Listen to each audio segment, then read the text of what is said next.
trong clip này mình sẽ hướng dẫn các bạn cách để chúng ta có thể gửi tin nhắn đến các cái tài khoản Facebook cá nhân ở các cái profile.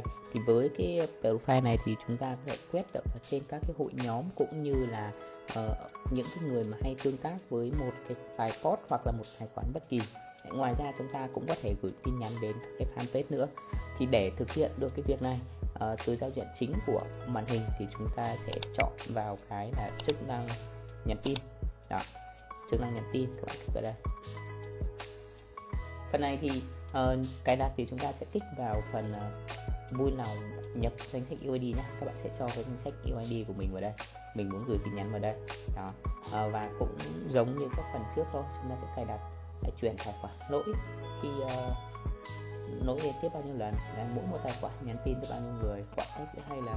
Và cái khoảng cách giữa 2 lần này các bạn lưu ý là phải để cái khoảng cách nó xa ra một chút, 80 đến khoảng 100 giây chẳng hạn. Chúng ta nhập vào này, chúng ta có thể chọn lần lượt các chữ UID và chúng ta nên chọn vào đây.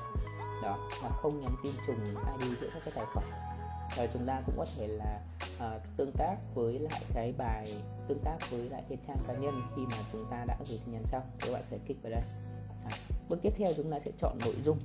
Nội dung này chính là cái việc mà chúng ta đã gửi tin nhắn, chúng ta đã nhập cái phần nội dung vào đây để mà truyền tải cái thông điệp của chúng ta vào. Ví dụ như mình có thể lưu lại, mình chọn 2 cái nội dung như này.